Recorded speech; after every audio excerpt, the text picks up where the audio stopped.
What's up? Bill McCleskey in the building with my boy. He said my boy.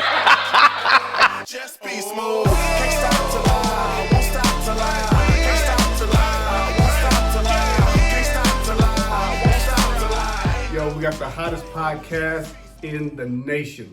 TechDontSleep.com. Follow us today. Stop to lie. Can't stop to lie. Won't stop to lie. Ain't no Chico. Just be smooth. Can't stop to lie. Won't stop to lie. Can't stop to lie. Won't stop to lie. Can't stop to lie. Won't stop to lie. Ain't no Chico. Just be smooth. Welcome to Tech Don't Sleep Podcast. It's your boy, Bill McCleskey, in the building, and I am sitting here with none other than my best friend, my bestie from back in the day.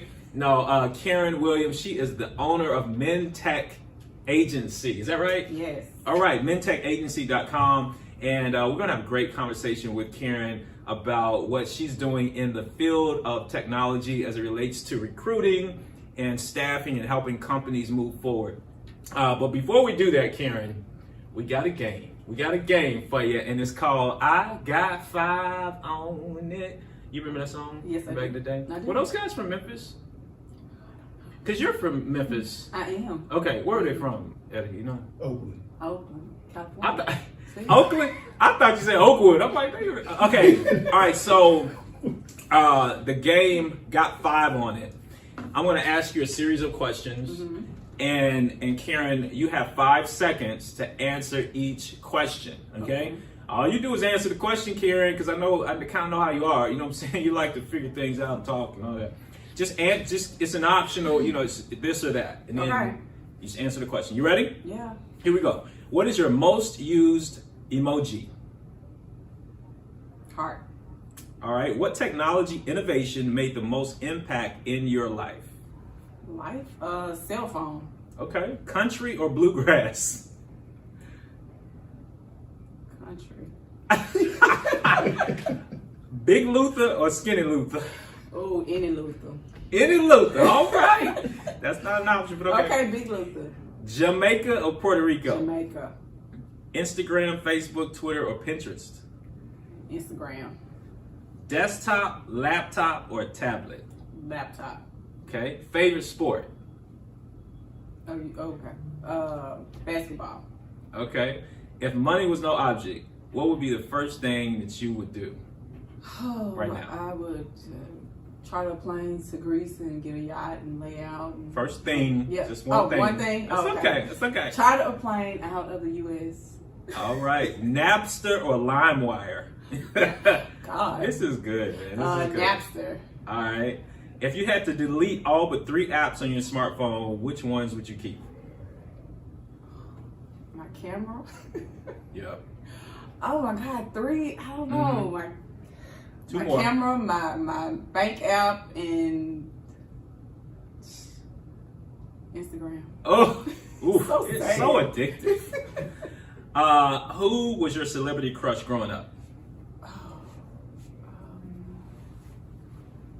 Usher. Okay, Chattanooga. Let me see here. Breakfast, lunch, or dinner? Dinner. Okay. If you could live anywhere in the world for a year, where would it be? Africa. Okay, the whole continent. Yes. All right. I would travel Africa. Apple or Android? Apple. Oh no, phones, Android.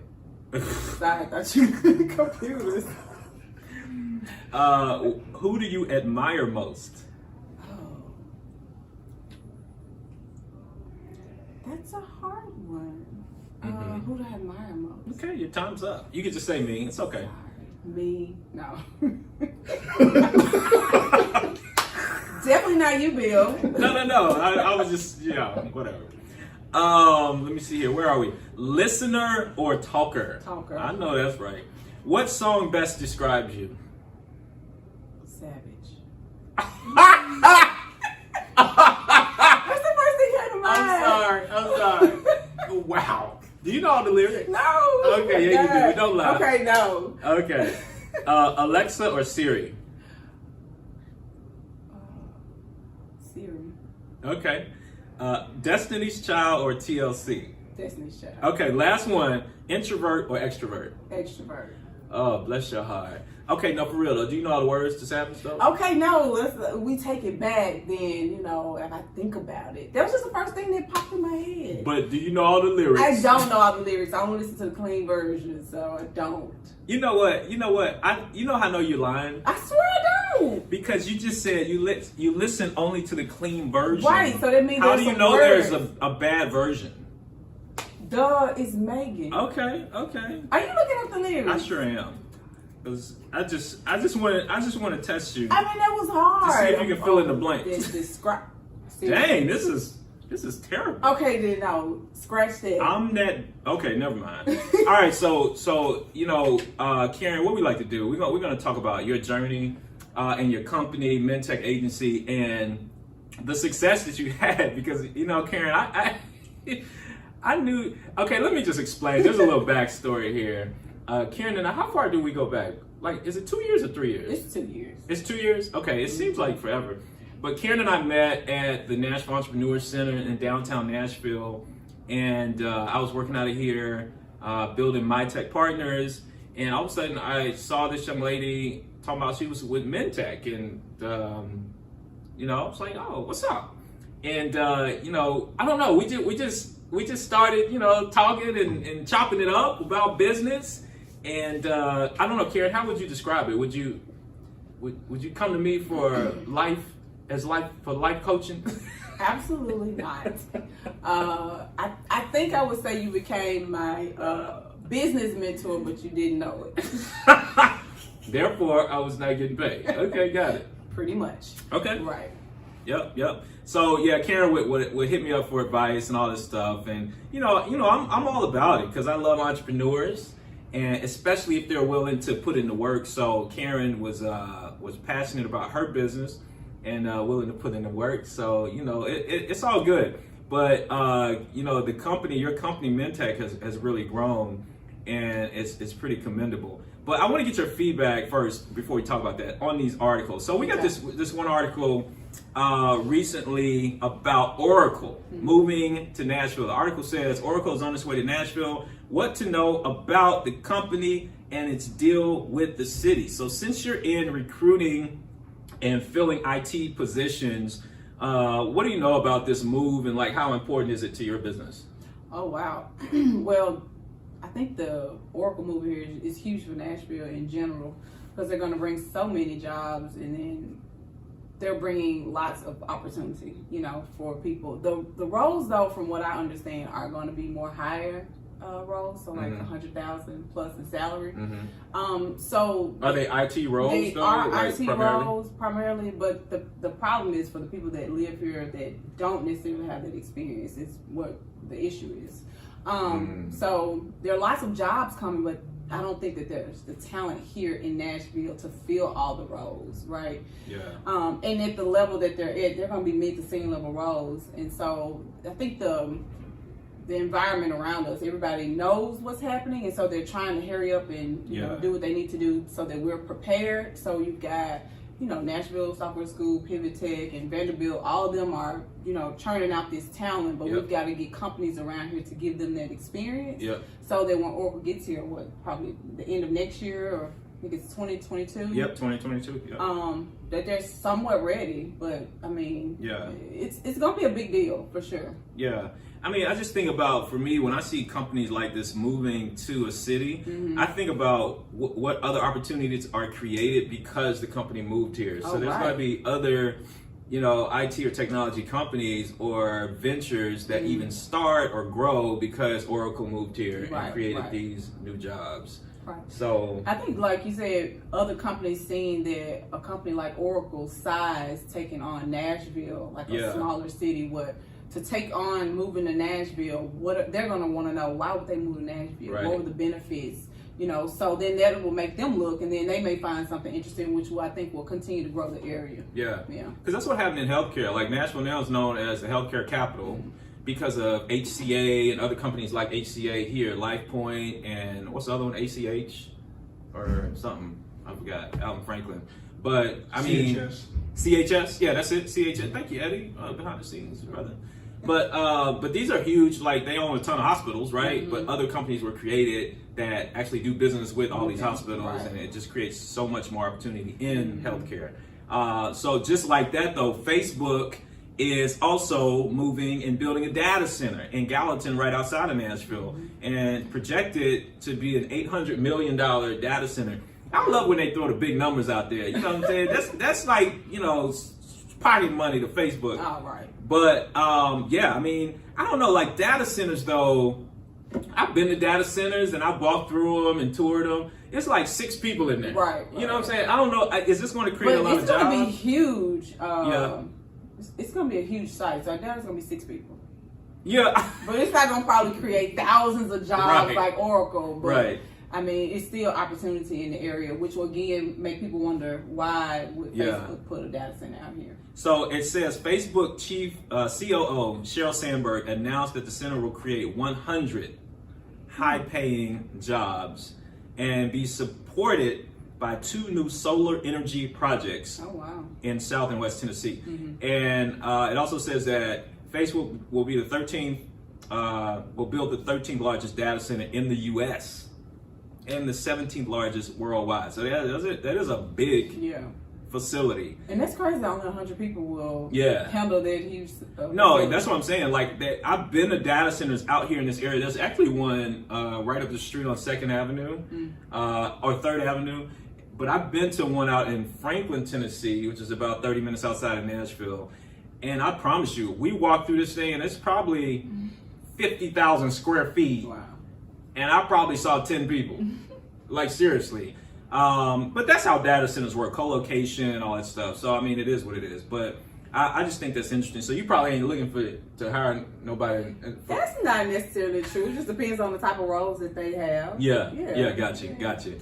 All right, so let's talk about this one last article because I know you hire for a lot of IT positions and software engineers and things like that. So this article says here's how to become a software engineer without getting a degree. Now, what do you think about that? That's a great title because a lot of people don't want a degree. They're like, I don't want no degree. I just want to get on YouTube and learn how to code. You know what I mean? First of all, I don't think you have to go to school. You don't have to go to get a 4-year degree to learn how to code. Yeah. Right? I met a young guy here at the Entrepreneur Center. He was graduating school. He was already Java certified. He already knew all like the basics before he had graduated high school. But where did he learn it though? He took courses. Like you can go and take courses online. You can take courses at a community college. You don't have to go and get a 4-year degree is what I'm saying. Yeah. You can go to a boot camp. There are tons of different ways to get the experience. But once you learn or you go through these trainings, then you need to try. The key is to get the on-the-job experience. Okay? Yeah. So you don't have to go to school and you don't have to get a 4-year degree. You can go to a boot camp. You can go through these different courses that they have. You just need the basics, the training. And then your goal is to see how you can utilize these skills somewhere. I don't care if it's interning at your church or if it's at a nonprofit or somewhere where you can actually utilize the skills that you learn. So when you go out to get a job, that you can say, well, this is what I've done. Yeah.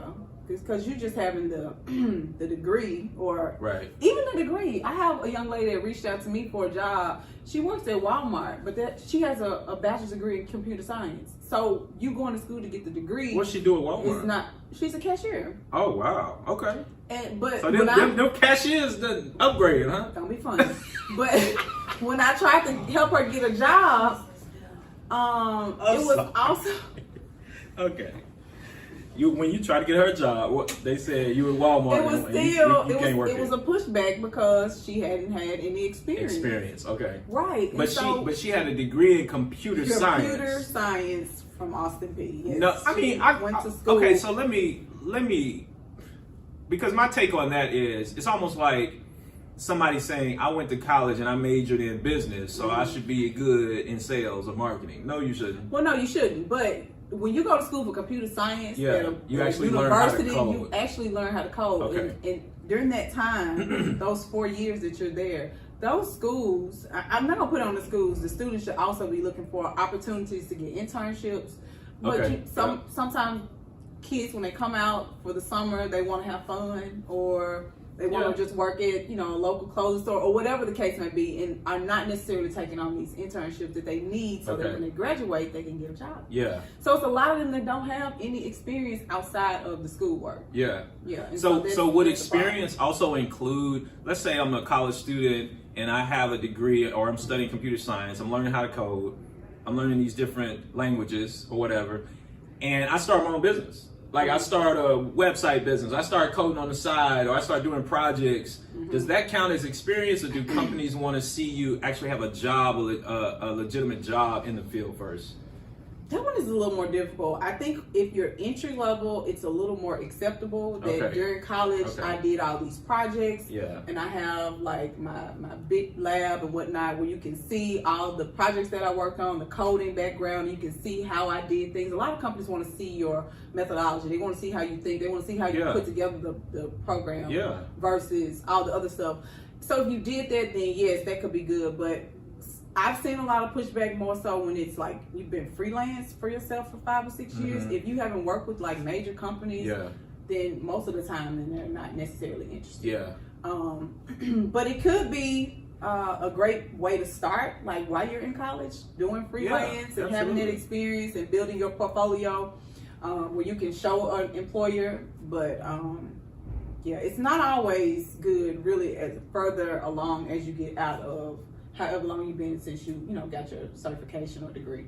No, I get it. Because companies are going to do things a certain way, right? I mean, and you're in a corporate environment, and if you've been freelancing for so long, it's kind of, it's a different gig. It's a totally different thing because you really haven't had that company structure, right? Of reporting to this person, reporting to that person, doing it that way. You've kind of been like working on your own freelance or working from home type of thing. So it's a little different. It's definitely different. But now, are you a coder? Do you know how to code? No, sir. You don't? I don't. But you know how to build websites, right? I can build a website. Yeah. Yeah, but it's not from raw code. Okay? Yeah. No, I guess no code. It's what they call no code. There you go. Drop and drag. Ooh, I like that. Just stop, drop, and drag. You know what I'm saying? No, that's good. Well, Karen, let's talk about you. I mean, for real.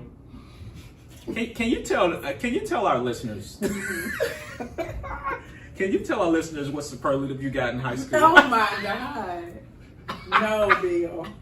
I'll tell them at the end. Stay till the end to get that. All right. So your company is a MinTech Agency. Tell us when you started it, why you started it, and how. Ooh, okay. Everybody loves to talk about themselves, right? Yeah, no doubt. So I went to college and I got my degree in business, right? Yeah. Then I went back for my master's. Where'd you go to school? I went to Tennessee State University and I finished out at Strayer back in Memphis. Okay. And I went into HR because it was so broad. I was like, people always need people to deal with people, right? It worked. So I went into staffing first, and I'm from Memphis, so it's distribution, right? So it's warehouse, so it's a totally different monster from regular corporate HR. And so from there, I left there and went to corporate HR, and I did that for a few years. And it was a new job that was coming up, and it was a manager role, and I was like, oh, I want that. Yeah. I had been with the company for 3 years. I had been going to school, and I sat down and I talked to my director. We were at dinner out in Jackson, Mississippi for a startup we were setting up. And I told her I wanted the job, and she was like, oh, I don't think you're ready for that. She said, I don't think, position? Yes, she said, I don't think that'll be good because, you have small children and all this other stuff, she said. And so, of course, me being me, I talked to my husband, I put in my notice, and so I quit. It's like so she said it's not for you, and you like, I'm out. Okay. Right. So at that point I was like, so I don't want anyone to tell me what I can and can't have in my career. So I was like, let me go and figure out something to do for myself. So here I go, gonna be a business consultant. I'm teaching people how to start business. Oh, so you became an entrepreneur right then? I did then, 2016. Okay. So this is a long journey. I won't bore you all that, but just say I went from 2016 May being a business consultant to then transitioning through all of that. My husband gave me 1 year off to decide what I wanted to do. Okay. This point we was knocking on year 2, and he said, it's time to go back to work. So I had to think back to myself, what am I good at? Shout out to the husband though. Shout out to the husband. You know what I'm saying? What do I already have experience with? And so that's how I came back with recruiting. And he's a software developer. So that's where the software development part came from, thinking about him and his career and where he wanted to be. And I was thinking, oh, there are more people like you. And then there were always this talk about diversity in Silicon Valley or diversity in tech. And so that's where the diversity piece came from. So right there, it had to be the end of 2018. I decided MinTech Agency would be, and it stood for Minority Tech Agency. So we focused on Black Latinx tech professionals, finding them jobs. And so that was the start of it, the brainchild there. And then I went through the pre-flight program here at the Entrepreneur Center, which is kind of where I met Bill, being here in the Entrepreneur Center, going through the pre-flight program. You mean Bill as in me? Bill as in you. Oh, okay. You would be Bill. It's like third person. Okay, go ahead. Third person, so I'm talking about myself. Anyway, and so from there, it just, after I went through the program, I started going to more events. Bill wants you to cold call people. I was not a salesperson, which is why I never went into recruiting at first. So when I first quit my job, a friend of mine said, you should do recruiting. I said no, because it's a lot of sales. I don't like rejection. I don't want nobody to tell me no. I just don't. So I didn't do recruiting from the jump. And so when I came back around full cycle, it was the same story. It was like, you got to make cold calls. And so happened I was on a panel at the Nashville Software School. And that's where I got my first client here in, it was August 2019. And we worked with Centauri Health Solutions here in Nashville. And we helped them find some entry-level talent. That was our first entry-level, because originally when MinTech started, it was supposed to be helping entry-level people find jobs. But I quickly realized clients, that wasn't what they were looking for. And so if you want to be a business that stays in business, you have to provide the client of what they need. And so what they wanted and what they needed were mid to senior level people. But the first client was entry level. We got them 5 people on. They hired them all after like 6 to 8 months. Pandemic hit, so it took a little longer, but it was about 8 months later. All those people went over. They're still with the company. And so just since then, I mean, of course, when 2020 happened, right? George Floyd, and then all the companies now say, oh, we want to focus on diversity hiring. And so we picked up maybe 10 to 15 clients, new clients. New clients. So did they reach out to you, or did you reach out to them? How'd you pick up these new clients? And so, yes, Bill, I've not had to make one cold call. They have all called me. Wow. Yes. Are you serious? I am absolutely serious. So let me back up, because you keep bringing up cold call and how terrible it is. So I mean, go ahead. What did you ever cold call, or did you ever reach out to people? I did. Okay. And I did get a client from that. I will not lie and say I did not. I did. But cold calling just did not necessarily work for recruiting, because I needed to get on the phone with the CTO, and you just don't pick up the phone and say, let me talk to the CTO. No question. So it worked better for me with LinkedIn to get in touch with those type of people. So did you do cold outreach on LinkedIn? I did. Okay. Oh yeah, I did. Now cold calling, picking up the phone, I did. Now send an email, I don't care, because if you reply, you do. If you don't, you don't. Then I don't feel, So yeah, I did do that. No, I mean, everybody has their opinion about cold calling and how it can help grow their business. Right. But here's my theory on cold calling. See, I have to do a whole seminar on cold calling. Cold calling, what cold calling really does for you is it builds character. Yeah. You know what I mean? It has to. It turns you into the person that you need to become, so that you can attract what you want. I agree. So I would even argue, because you were cold calling, you may have only gotten one client from it, but that's why people started reaching out to you, because now you became this person of strong will and character and tenacity, so that you could prevail. You know what I'm saying? And be ready. Yeah. I agree. No, we got lots in the beginning, cold emails, cold calls. Yeah. But as you know, when we started, it was the start of the pandemic, and then the summer hit with all that. And so as we came out of, I guess, the pandemic, or people starting to get more comfortable, we just picked up more clients throughout the end of last year. So you said you got your first client, though, sitting on a panel at Nashville Software School. And so that's what I did notice is every single time I spoke, I got a new client. Wow. Every time. No matter where I was. The time I did the just the pitch for Twin Day, it was just a little pitch with a couple people there. I got a client from that. But that says a lot about you, though, Karen. Oh, okay. No, it does. Thanks. I'm telling you. Let me tell you, because like sometimes when people speak, they can't speak. They're not. let me pick the right word. I mean, they just don't, they don't look right. You know what I mean? And you know, some people are not clear in their communication either. Some people ramble, they're all over the place. You're like, what do you do? And then when you get through, I'm confused. Right. But I take it that when you speak, you're very clear, you're professional, you're attractive. And I'm not just talking about physically, I'm just saying like the way you present yourself, you know what I mean? And it makes people want to say, hey, you know, I need that service, or I may need it, let me engage her. So I think that's really key. That's why I wear a suit every day. Oh, okay. Not every day, but I don't want to wear a suit sometimes. Really? But you know what? It makes me stand out. It does. And people say, man, that guy right there, if I ever need to engage him, or if I ever need his service, you know, I'm going to deal with him. He's just cool. He just looks cool. Really? You know what I mean? Everybody's looking at me like, dude, will you stop talking about yourself? All right, so Karen, can you talk to me? Give me some case or some success stories that you've had, like with some folks that you placed in software development, folks who were making like, you know, minimum wage, and then they went, you know, they started making some money. So I would definitely say the first round of people that we had, that we did with Centauri, they were all entry level. Yeah. Some of them had just graduated, or just one of the young ladies, she had actually just graduated from Vanderbilt boot camp, and I went to like their boot camp demo day, and I met her there, and we got her hired on. She had never, you know, all she had did was boot camp. She had never really. How long was the boot camp? You know, you remember? No, maybe 18 weeks. Okay. You know, those one of those 18, 24 week type things.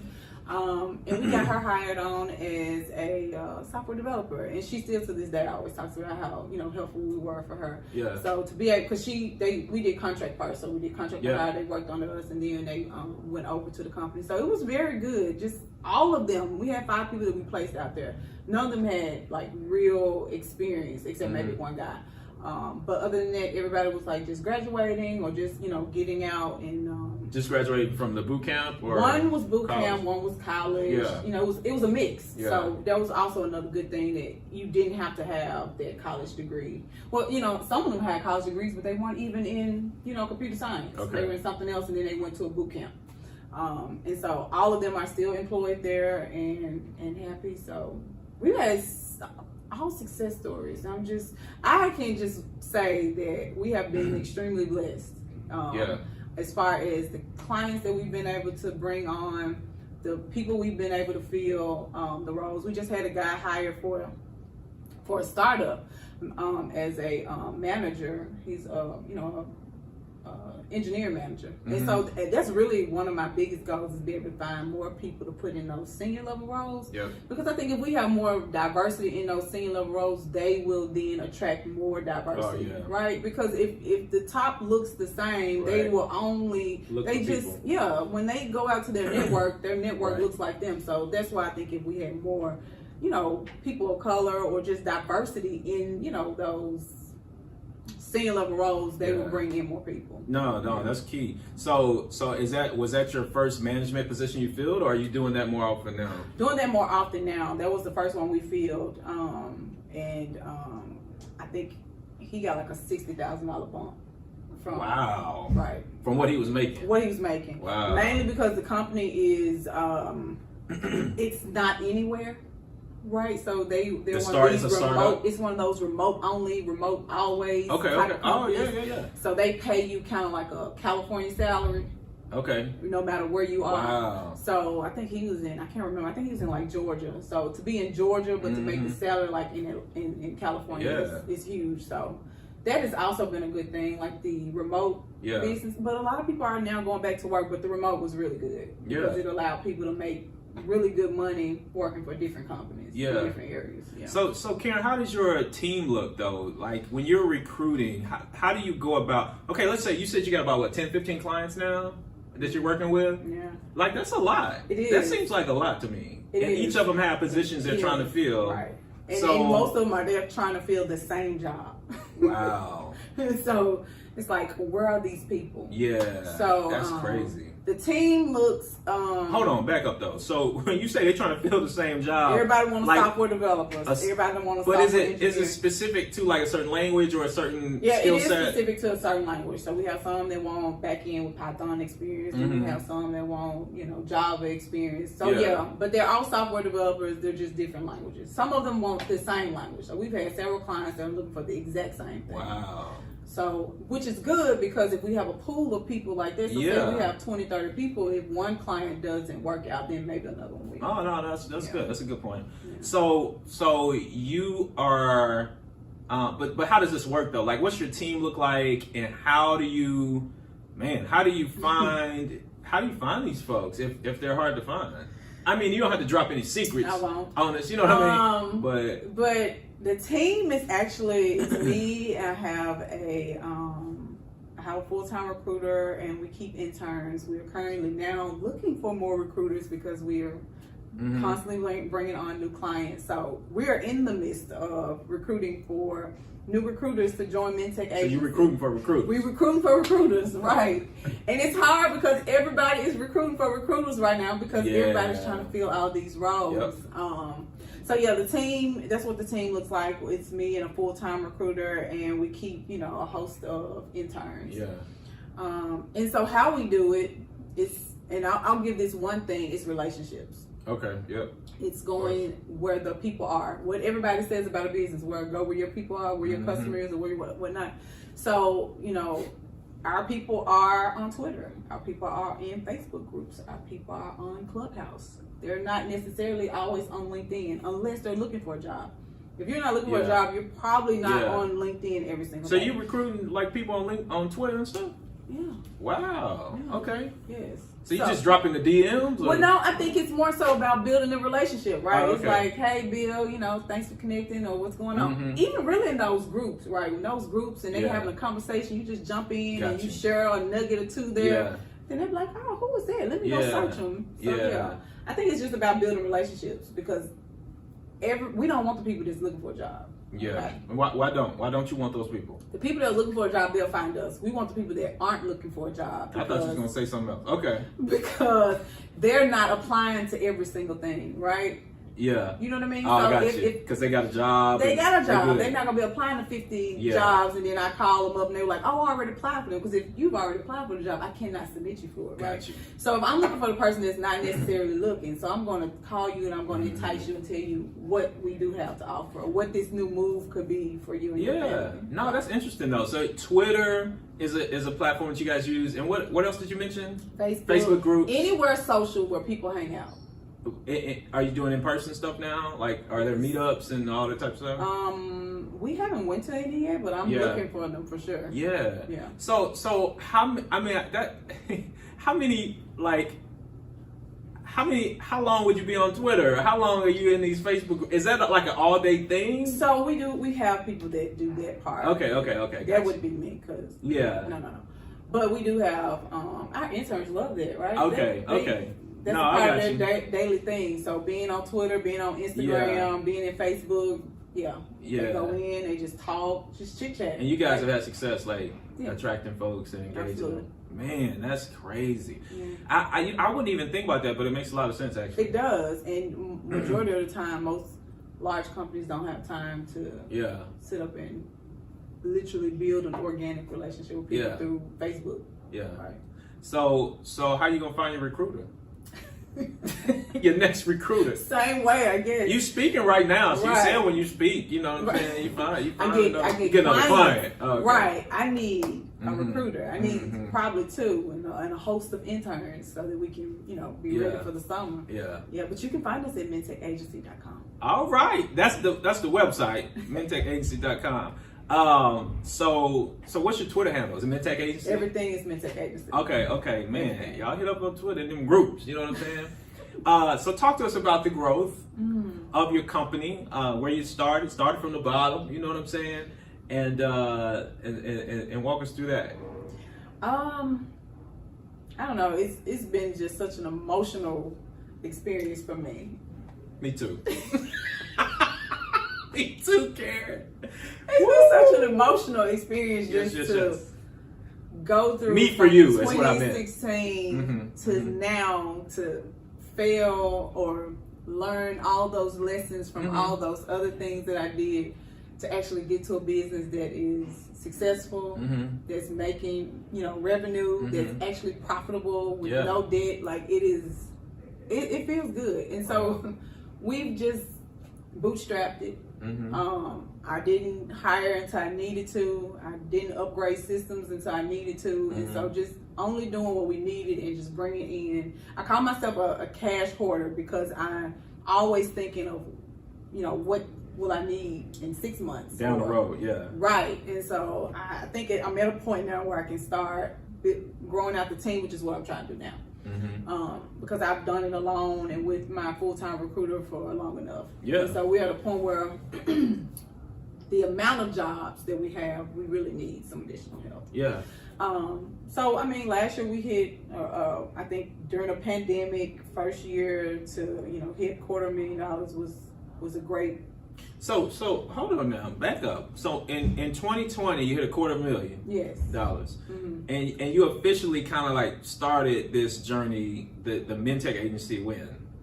Was it 2020? Beginning of 2020? Or late? It would have been the end of 2019. Okay. So we brought on Centauri in August 2019, August 2019. Okay. So in 2020, you hit $250,000. Okay. Awesome.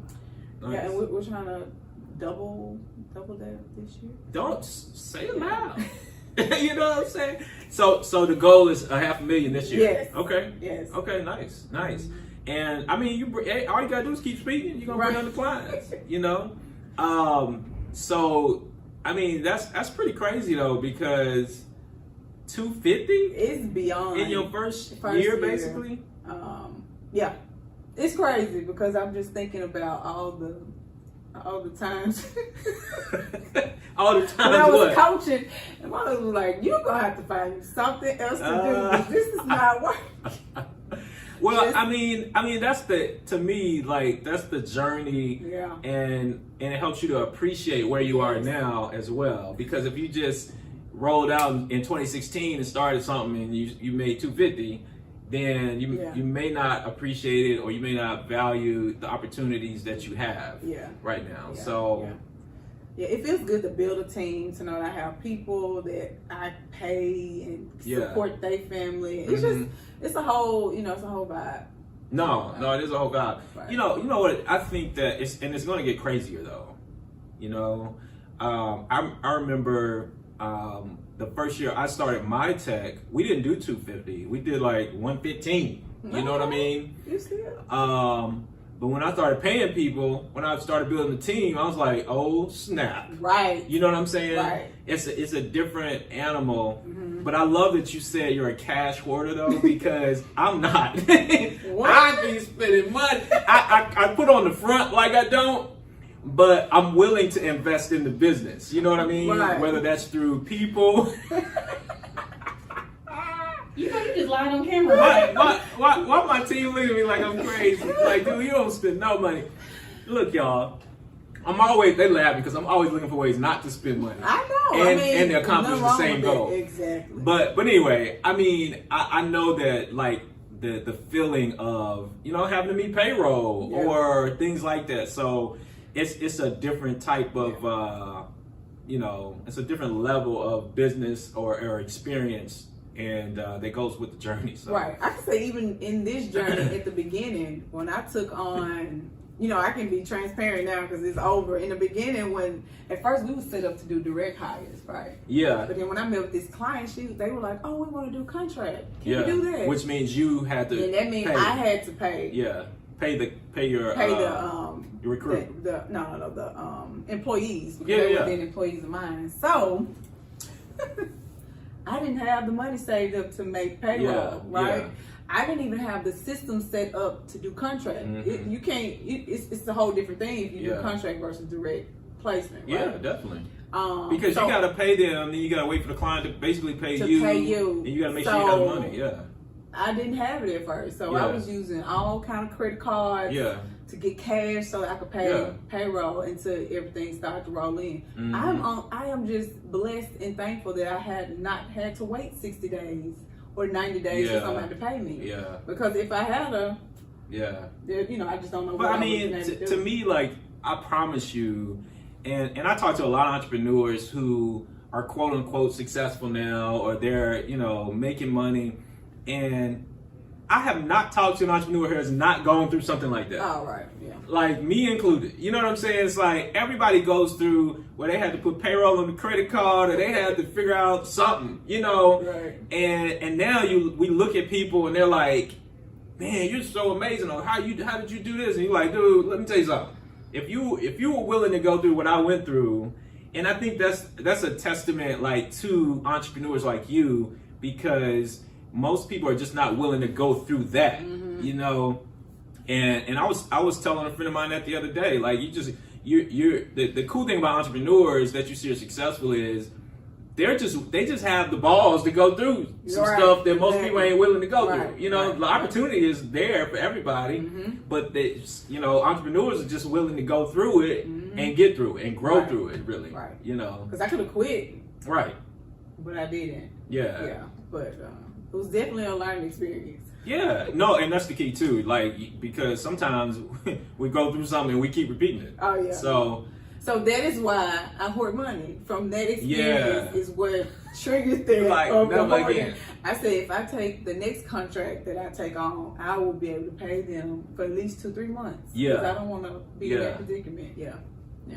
No, I mean, I promise you, and I'm glad you shared that, because, you know, sometimes when we go through adversity, it is for a lesson. It is for a reason, you know, so we have to understand that, did we get the lesson? And then because we can't get the blessing later on because we ain't learned the lesson. Right. So once we learn the lesson and we make the right, or we prepare for that going forward, then we can continue to grow and get what we want. So no, that's key. That's key.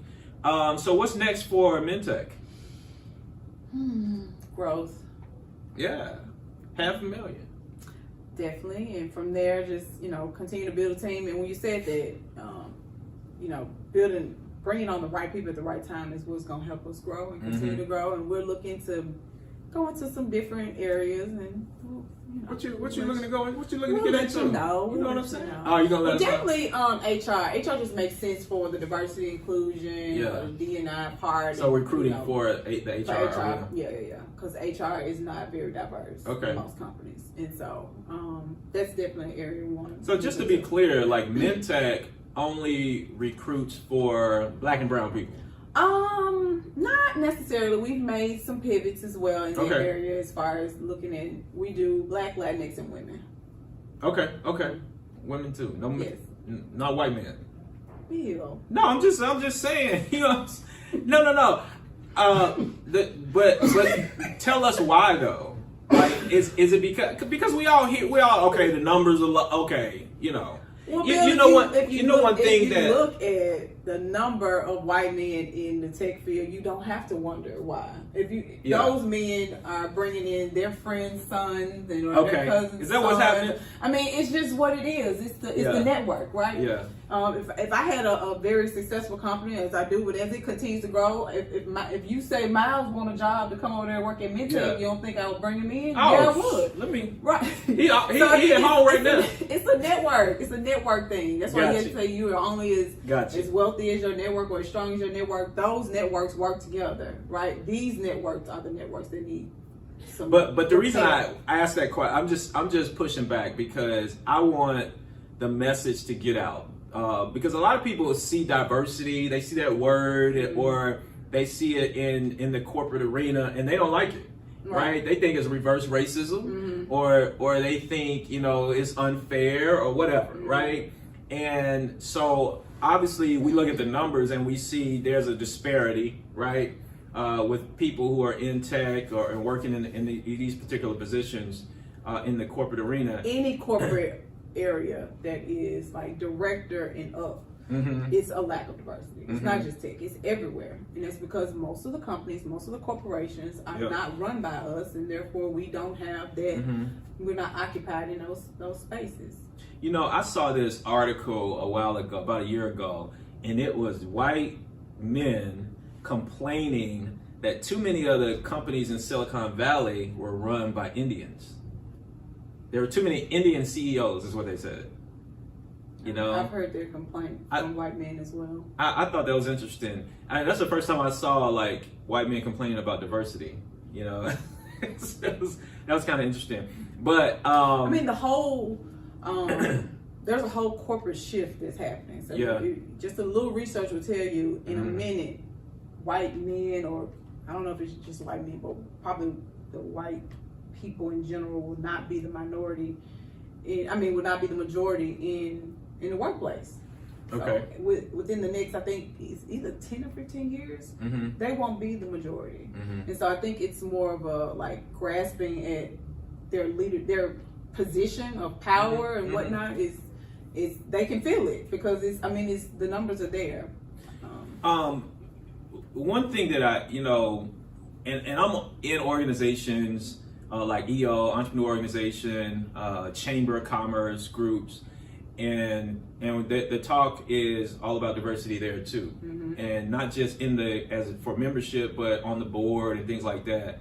And there's legit studies that you may have heard of that talk about how when companies or organizations are diverse, that they are more productive, they're more progressive, they thrive more, they're more even more profitable. Yes. So I think it's to the advantage of companies to diversify, not just for the sake of diversifying because it's popular now, it's the trend, but to say, hey, how can we get a different set of eyeballs or perspectives from different groups of people on this problem we're trying to solve and move our company forward, and not let them just be diversity focused roles. Yeah, exactly. So when you create a diversity role and put a person of color in it, that's not changing anything. Right. Yeah, that's what the big thing was a year or so ago. That's what they were doing. Yeah. And so that's just a different topic. So I know, but I mean, you getting in HR and stuff. So this, but should the VP of diversity and inclusion be a person of color?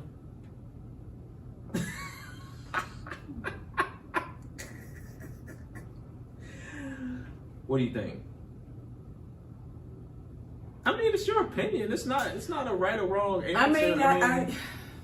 My personal opinion. It's my personal opinion. I don't know if I want to just get into that. Too controversial, huh? My thoughts on it may not be good for. No, I'm joking. I mean, me per se. Or does it depend on the company, or I guess it depends on the company. I just feel like some form of diversity should be in the role. I just don't see me personally. Like he can be well trained or went to the best colleges or whatnot, but for me to see a white male run a diversity initiative within a company, I just don't see the connection that he will understand on the issues that the people that he's trying to help have. Yeah, I feel like the person that's in that role should understand the issues that those people have. Gotcha. The adversity they go against, all the systemic mess that they go through. To me, I don't see him understanding that. Yeah. And then I've heard someone say, "Oh, I come from a bad neighborhood," or "I grew up poor." Poor in a bad neighborhood does not equal a black experience. Right. Exactly. Yeah. No, I agree with that. I get that. I mean, it's a discussion that needs to be had and continued, and because we got a lot of work to do, But obviously, you're doing the work in technology, in those fields, and you're doing great work. We appreciate you. How can people reach out to you, and how can they find you? We already talked about it a little bit. But. Well, everywhere we're MinTechAgency.com. So we're MinTechAgency.com is the website, and everywhere on social we're MinTech Agency. All right, cool. And Karen, so 5 years from now. Ooh. There you go. Yes. Take it in. 5 years from now, when my son is working over in MinTech. He's like 17. Yeah, he's 17.